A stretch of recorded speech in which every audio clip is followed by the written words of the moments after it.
Good morning, family. This is Ricky, and welcome to Hope for Today. Happy Tuesday, family.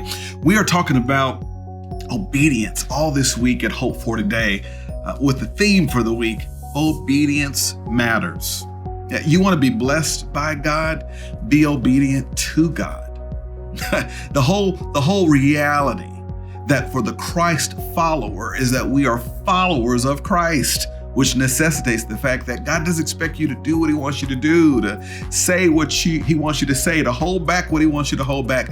Obedience truly matters. Now, why are we talking about this week at Hope for Today? Because I think if you're not careful, ours is such a fluid, loosey-goosey culture that we'll start to put ourselves in the front seat and God in the back.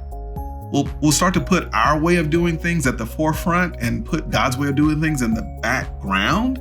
And so it's just incumbent upon us in a culture that says that anything goes, to remind ourselves that no, we serve a mighty, righteous God who knows the right path for us in our lives, who understands what's best for us and how to not only bless us and keep us, but also use us to his glory. And it all starts and ends with obedience.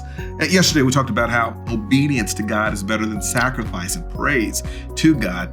And what I want to do for the rest of the week is kind of unpack what obedience is and what obedience is not.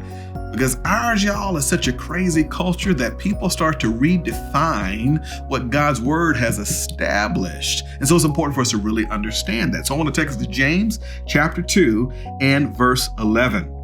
It reads this way: "For he who said, 'Do not commit adultery,' also said, 'Do not murder.'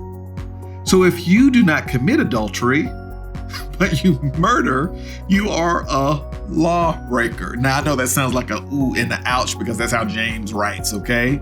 But at the end of the day, here's a lesson about obedience I want you to hear. Partial obedience is still disobedience.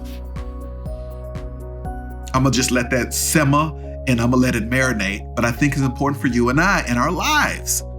Partial obedience is still disobedience. I don't know about you, but there were many a day where my mom would just be giving us chores, and particular day you have to sweep the floor, and then you have to wash the dishes, and then you have to go take out the garbage, and then you have to go clean up your room, and all these sorts of things. And it may be a day which was a normal day, where I just kind of hadn't been doing what I'm supposed to be doing and hadn't done it all. And my mom would come and get on to us and say, "Hey, did you clean up your room like I told you to?"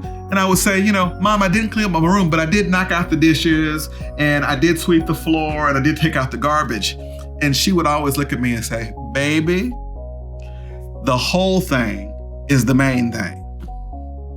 The whole thing is the main thing. Because as kids, we can sometimes go to our parents and say, "Mom, I know I didn't take care of that, but look at all the other things I've taken care of." And just like it didn't work with my mom, I want to remind you and I, it's not going to work with God.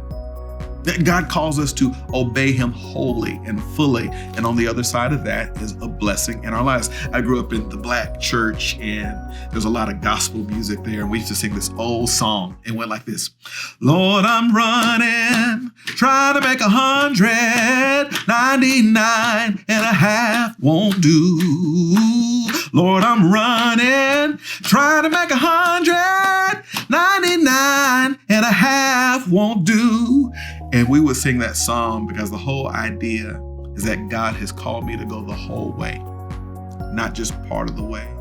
And I want to encourage you today that whatever God has called you to do, he will also empower you to do. And on the other side of that moment is a blessing for you. Partial obedience is still disobedience. So let's get right with God and let's move forward for his glory. And that's Hope for Today. I'll see you next time.